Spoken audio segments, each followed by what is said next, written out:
Hey everyone, welcome back to Ignite Healthcare Marketing Podcast. I'm your host again this week. This is a podcast where Rich and I sit here and we talk about everything we know about healthcare marketing so that we can help you guys grow. So what we want to talk about today is goal setting. One of the biggest frustrations in the discovery process with new clients is when we're asked to put together a budget or a media plan, and I ask, sure, what's the goal that we're planning against? And there is no goal. So it's really helpful in the process of building out a marketing strategy and letting someone build a roadmap to get you to your goal rather than just a tactical plan of doing certain activities, right? So want to ask Rich, who runs our analytics and media strategy team here, some thoughts on how to go about setting a budget and a goal, what good goals look like, how better goals get you better results. So Rich, I kind of want to start with a broad and hopefully easy question, which is, what should the process of creating goals look like? Yeah, it's a great question, and probably one that we don't spend enough time thinking about. I think people hone in on KPIs without necessarily thinking about goals, right? So we have tons of discussions around conversions and CPAs, but what does that actually mean, especially if they're digital things? Like if we're tracking like a digital conversion, like a form submission or a phone call, how does that tie back to the actual goal of the client and what they're trying to do in terms of their business objectives? So start at that end, right? Start at the business objective end, at the business planning end. How many patients do I need to get? How many patients do I need to get for a specific location? And then try and work your way back to the digital conversions and goals that way, right? So you may know, and obviously there's really sophisticated ways that you can do this with sort of tying things back into the CRMs and patient management systems. But a lot of people can't do that, right? They can't connect into their CRM solution, or maybe they don't even have a CRM solution. So you can start in a more basic way and just say, okay, I know that if I drive 5 phone calls, I'll get typically 1 new patient appointment. So just operate off that premise to take your patient acquisition goal and convert it into a digital marketing goal, and at least start there, right? And then obviously, there's some refinements depending on where the leads are coming from and how qualified the leads are, that you can work with your agency to make some of those, to understand some of those nuances and make some adjustments. But I would say, figure out, how many patients you need to drive. You probably know how many patients you need to drive per practice, and you probably know how many leads you need to get a new patient. So use all of those inputs to then determine what you should be driving from a digital marketing point of view. What you may find is that you need a budget way higher than you have, right? So then it's like, okay, well then what can I drive for my budget once I understand how many leads I would ideally like to drive? Maybe I can't get 100% of that because I don't have enough budget to support it this year. So what could I get with $20,000 a month or $30,000 a month? But that's where I'd start is understanding how many new patients you need and then working your way back to those digital lead objectives. And let's be clear, we cannot create your business goals for you, right? That is, I think, a common misconception.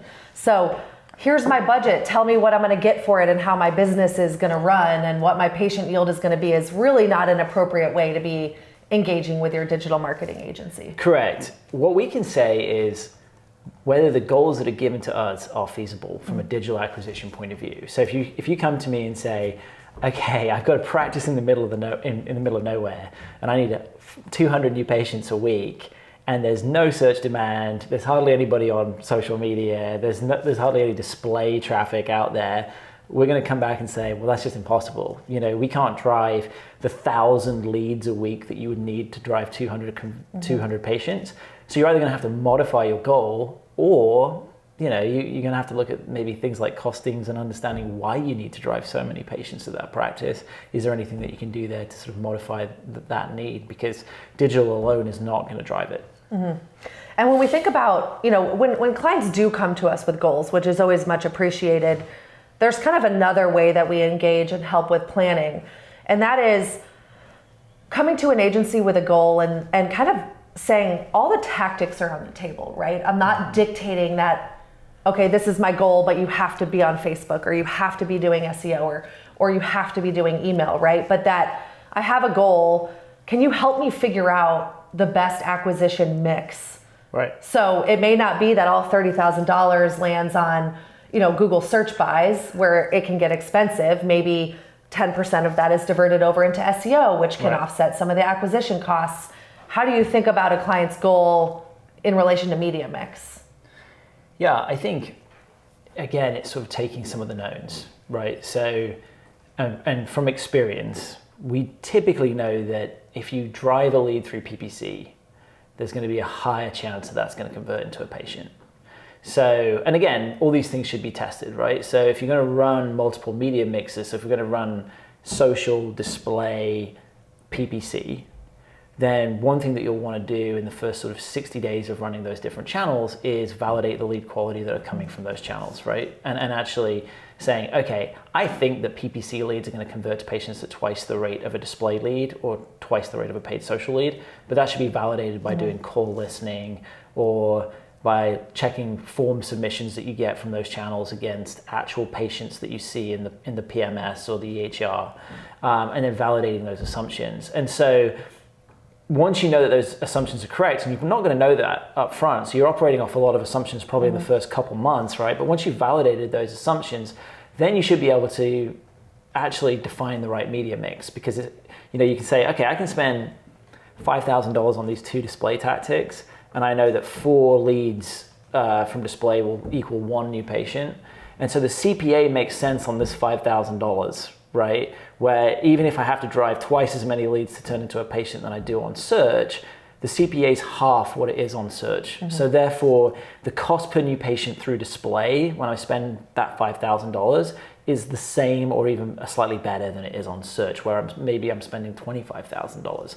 So that's, you kind of trying to find out where the next best dollar should be invested, which channel it should go to, which tactic it should go to. But again, understanding how many leads it takes to turn into a patient is the key component to understanding where you should be spending the dollars. So taking budgeting and goal planning to a new level, thinking about capacity.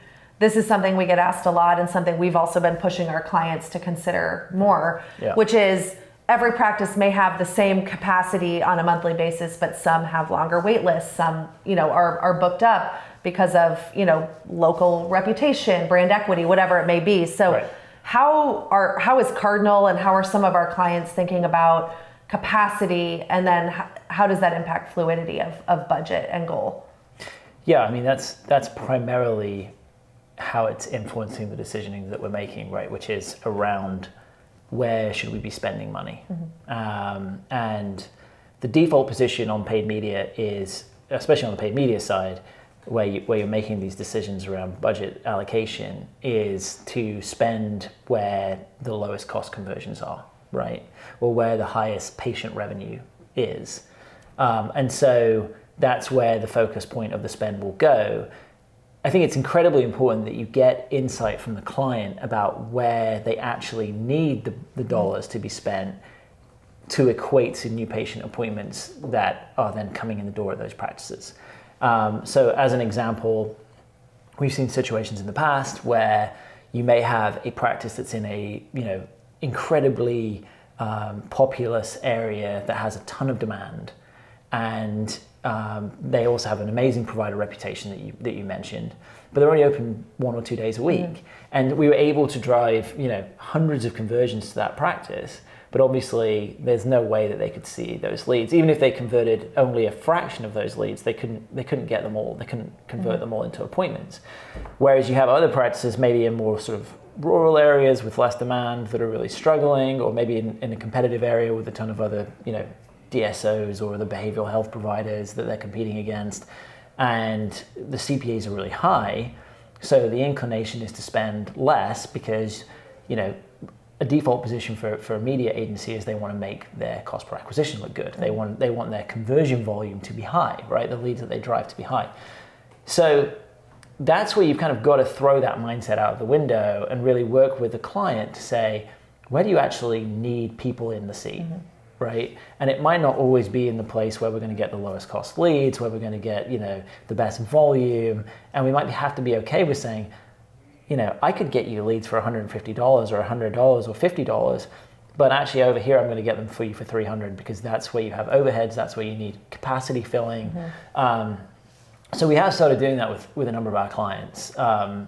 And at first it was quite clumsy and it was very sort of broad brushstroke and you just tell us which are the, breaking practices into tiers based on priority of capacity.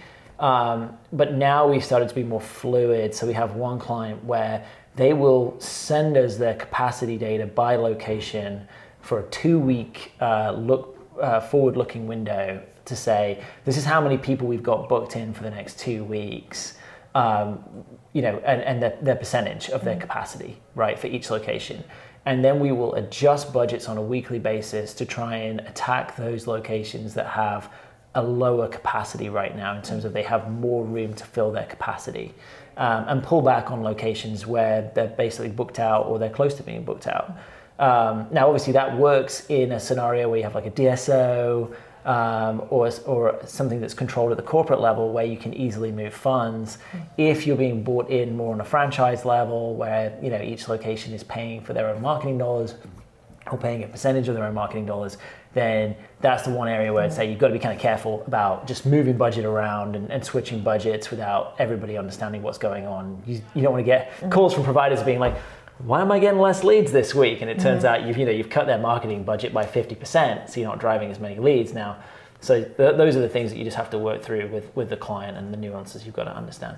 A question that just continues to get more complex, right? So you've got a multi-location, client, maybe they even have multiple brands, and then they don't just offer one service, therapy, they also offer psychiatry, and then they also have, higher cost interventional, solutions like TMS, right? So how do you then also manage service and the cost per acquisition threshold for different services and then the revenue that certain services drive into a business?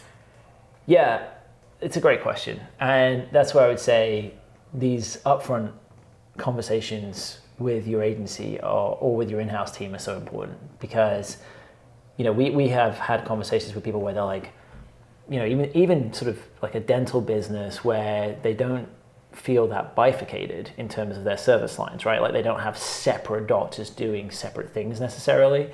But we've had conversations where they're saying things to us like, we need to grow the middle of the business, right? So we need to grow, we need to do more root canals, we need to do more crowns, we need to do more bridges.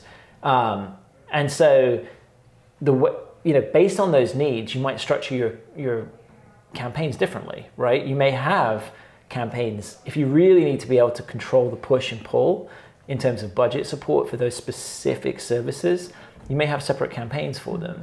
But that's unlikely, again, going back to sort of the default position of agencies and in-house media teams, that is unlikely to ever be the default position. So if you have this specific need of, I need to be able to support certain service lines at certain times, and the amount of spend that I move towards each one could be vastly different, then you should have those conversations up front because it will impact the structure most likely. The other way to do it in a more consolidated model is to use target CPA controls at the ad group level, but it's less accurate, less reliable. You can make adjustments to your target CPA or your target ROAS to try and increase or decrease the amount that you spend in those ad groups, but it's much more directional and a lot less scientific. You're not guaranteed to spend more or less as you make those adjustments because Google might be able to find the same number of leads at a lower cost per acquisition, or may still spend the same amount of budget. It's not anywhere near as accurate as having separate campaigns where you can just literally control the budget that's going to them. So yeah, again, I think communication between the client and the agency or the in-house team is really important on that. Okay, so another thing I get asked a lot, and this is usually in the pre-sale process, is can you give me benchmarks? What should my CPA be? What's everyone else doing? What are your other clients getting? And am I going to get the same thing? So talk to me about the benefits of benchmarks, but also the dangers. I want people to understand that just a singular benchmark is a very dangerous thing to put out there. Yeah, I mean, the benefit of the benchmark is that you have a comparison point to sort of measure up what your performance looks like against something else that is supposedly somewhat objective, right? So the detriment and the danger is, how do you get to that benchmark in the first place? So I think we have a sort of stable of like clients in the healthcare space now, where typically if someone's coming in on behavioral health or dental, we've worked with enough providers in the past where we can kind of say, okay, if you have a decent user experience and you're trying to chase this service line and you're in these areas, you could typically expect a CPA from between X and Y, right? But as I just mentioned, you already gave me that's a couple of factors, right? That are going to really influence what your benchmark might look like. So, we did a lot of work with a DSO when we worked on the same account, where we had a list of factors that influenced the cost per acquisition by location and by market. And so within their sort of stable of 150, 200 locations, they had vastly different CPAs because of competitor density, household income, search demand that existed there, the reputation of the provider in those locations. Geography. Yeah, exactly. And then things like, obviously who you're in the auction against on the search side is really going to impact it. And if you guys work in verticals where you're up against mom and pop shops, some mom and pop shops don't do any advertising on Google. Some of them do a lot of advertising on Google relative to how much you support a single location. So, and you may be in some markets where you're up against 5 small businesses, or in other markets where you're up against 2. And some where they have an amazing reputation, some where they have a really poor reputation. So all of these things are going to play into what you have to pay for that patient acquisition cost. I think the other thing too, and you touched on this, another massive variable in benchmarking is what is the patient that you're trying to get, right? So, behavioral health is a good one. If you're trying to get a TMS patient, do not expect a general, psychiatry patient to come in at the same CPA as a TMS patient. TMS patients are going to be more expensive. People are willing to pay more for a click on TMS keywords. It's harder to convert. It's a more specialized treatment. It's a higher commitment from the person who's looking for it. Whereas if you're just, looking for a telepsych appointment, that's really easy. It's generally relatively cheap on your insurance. So again, you don't want to have a single benchmark if you do multiple service lines.